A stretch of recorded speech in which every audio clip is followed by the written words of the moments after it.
Eu sempre gostei muito de discursos, talvez em razão da criação religiosa, de ver pessoas falando, tudo isso, eu sempre gostei muito de ouvir discursos. Uma das coisas que eu mais queria na vida era justamente saber falar em público, falar bem em público. Aí eu comprava um monte de livros, comprei ali toda a série do Reinaldo Polito sobre como falar bem em público, e sempre foi importante para mim, porque no magistério, a coisa que a gente mais faz é todo dia estar falando em público.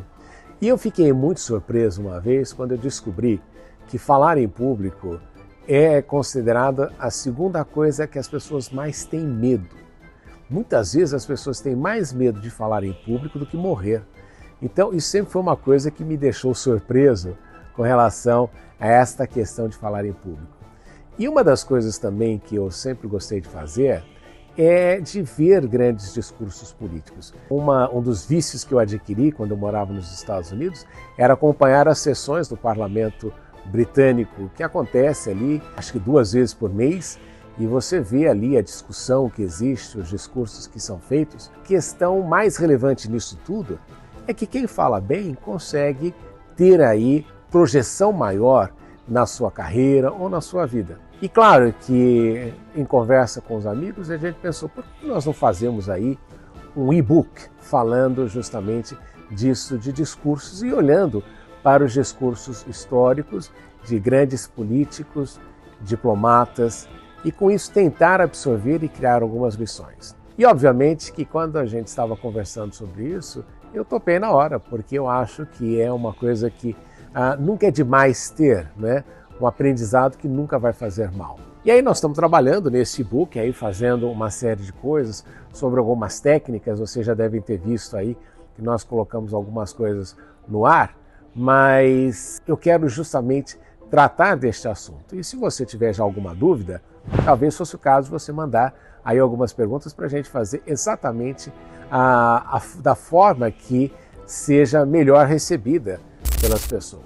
Um dos discursos que eu mais gosto e sempre apreciei foi aquele do Martin Luther King, ali em frente ao Memorial Lincoln, na cidade de Washington, o famoso discurso "Eu tenho um sonho". Eu morei na cidade de Washington por quase 6 anos.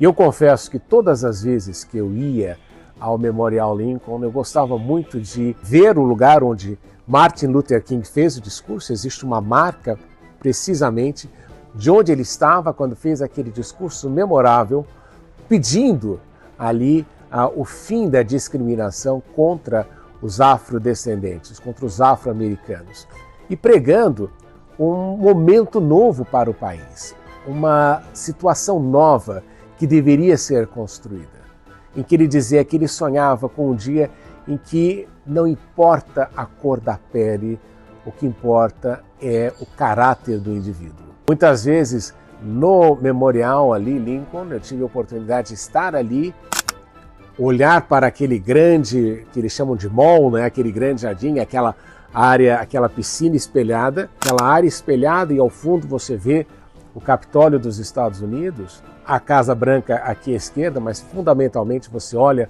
para o Capitólio, vê o monumento de George Washington, e nesse momento você sente o quão eletrizante foi aquele dia para Martin Luther King. Por que ele, falando daquela forma, transmitindo aquela mensagem com coragem, foi sem dúvida um dos principais heróis da questão dos direitos civis dos afrodescendentes nos Estados Unidos.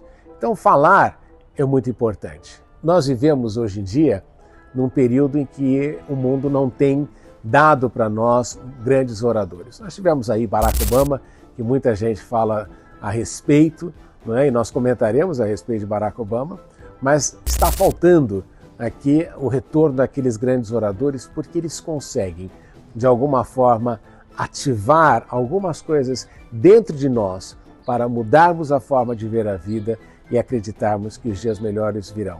Por essa razão, que quando Martin Luther King dizia que tinha um sonho, ele conseguiu fazer com que aquele sonho que era só dele se transformasse num sonho universal. Por essa razão que nós estamos trabalhando nisso, e eu espero logo, logo estar aí encaminhando já para todos vocês este trabalho que nós estamos fazendo. Um bom dia e conversamos depois.